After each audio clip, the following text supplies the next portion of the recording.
Hello, my name is Don Carson. I'm president of the Gospel Coalition, and it's a real privilege for me to work with Kathleen Nielsen in the preparation of this Bible study on the book of Nehemiah. To understand the book of Nehemiah, it's very helpful to come to grips with three realities. The first is where Nehemiah fits in the sweep of Old Testament history. Start with King David. He comes to the throne of Israel about 1,000 years before Christ. He has a son called Solomon. After these two kings, David and Solomon, the kingdom splits, it divides.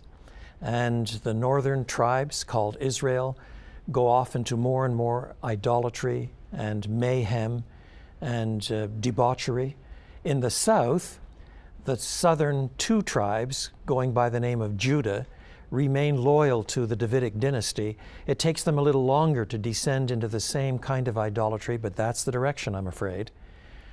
And then, at the same time, in the background, there are three regional superpowers we have to come to grips with. The first is the Assyrians. They are warlords, very powerful, and ultimately they destroy the northern kingdom. They take the leaders off into captivity, and the northern tribes really exist no more as a separate nation. That happens in 721 BC. The southern two tribes are destroyed by another superpower. The Assyrians are taken over by the Babylonians. And in 586 BC, the southern tribes are destroyed by King Nebuchadnezzar, the monarch of the time of the Babylonian Empire.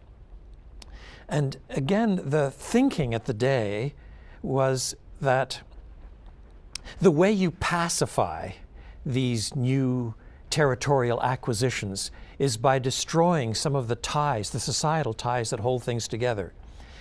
Land and religion and loyalty were tied together. Land, religion, people. If you could somehow pull out one piece of that, then the cohesion of the society broke down. So what these regional superpowers did was take off the leadership, the priests, the nobility, the rich people, the royalties, and they moved them off into other territories where they started over as dirt farmers. That left the poor people behind, the tradespeople, and there usually wasn't enough leadership then to break out into some sort of fomented rebellion. So that's what the Assyrians did, that's what the Babylonians did. But eventually the Babylonian Empire was itself taken over by the Persian Empire. And the first dominant king of Persia, King Cyrus, reversed this national policy.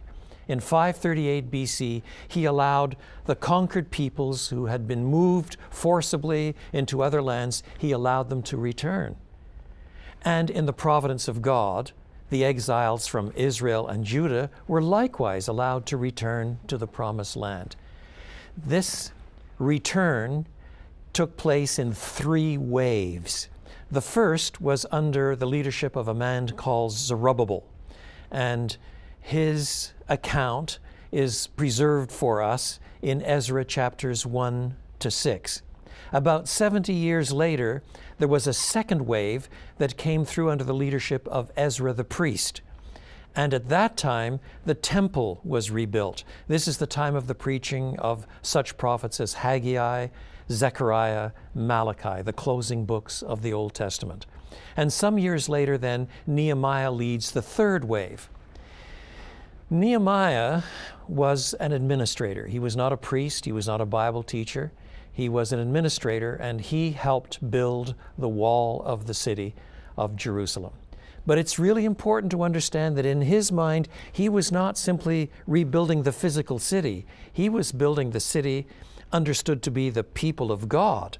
His concern was not simply to build a wall to have more physical protection. He was concerned to repopulate the city, to build it up as the covenant community of God, relying on the promises of God, a community living under the Word of God. He had a massive vision for the city of Jerusalem. So that's the location of the book of Nehemiah in the sweep of Old Testament history. in that sense, this is the last storytelling book of the Old Testament. This takes us as far as the Old Testament history goes. The next stop, a few hundred years later, is the birth of Jesus the Messiah. And that brings us to the second frame of reference we need to hold in mind. And that's the place of the book of Nehemiah in the sweep of God's purposes in redemptive history. For ease of memory, it's worth recalling three big turning points. The first is the call of Abraham and the promise that God gave to Abraham that in him and in his seed all the nations of the earth would be blessed. The second is the rise of the law, the giving of the law under Moses, and with the law then all of the stipulations regarding the sacrificial system, the temple, the priesthood, how people under the covenant came to know God, to trust God, was through the sacrificial system and the priests that God himself had ordained. And of course, that was all destroyed once Jerusalem was destroyed and the temple was razed to the ground under Nebuchadnezzar the Babylonian. Now the people are coming back. The temple is rebuilt. And under Nehemiah, the priesthood is reestablished and the sacrificial system is put back into place. And the third step, then, is the Davidic monarchy. We started this clip with David, King David. There is still no return of the Davidic king because, after all, the people are still under the power of the Persian Empire. So the rulership is by various governors and administrators. There is still no promise being fulfilled now about the restoration of a Davidic king. But all three of those strands eventually come into the New Testament era, where we find the ultimate seed, Jesus Christ himself, the ultimate fulfillment of the law, Jesus Christ himself, and the sacrificial system that he brings to an end with his own sacrifice, he himself being the supreme priest to reconcile us to God, he himself being the supreme temple.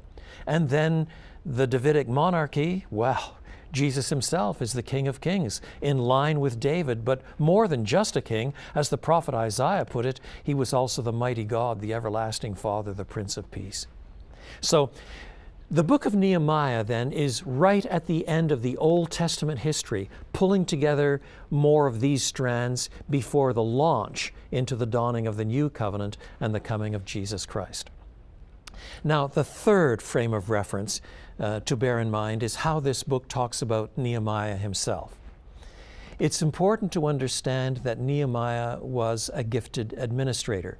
Later on in this book, when Nehemiah helps to organize a Bible conference and the people are called together, he knows that he is not the person to do the teaching. He brings in Ezra, who is still in the city.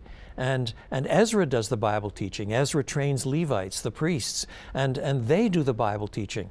But behind all of this is the gifted work of Nehemiah, the administrator, the ruler. And that reminds us, too, that in the New Testament, when we find pastor teachers, these pastor teachers are not only teachers in the church, they are overseers. The Old English word is bishops. There is an administrative responsibility, and people have different gifts in the church today too. There is need not only for faithful, serious Bible teaching, but for people also to do some planning, to think through what is required, and to help provide the services and structure that under the Word of God, under the teaching of the Word of God, serve the people of God in reformation and revival. It is important, nevertheless, to remember that this book is not primarily about leadership. It's not primarily about Nehemiah the leader. He is a leader. He's a great leader. There are things to learn from him in this respect. But it's not primarily about leadership. It's about God's restoration of the people of God under the terms of the covenant in preparation for the time when all of this would come to fulfillment in the person of his Son. And God raised up this man Nehemiah, as he had earlier raised up Ezra the priest, the Bible teacher, to lead the people to this triumphant turning point at the end of Old Testament history. Welcome to the book of Nehemiah.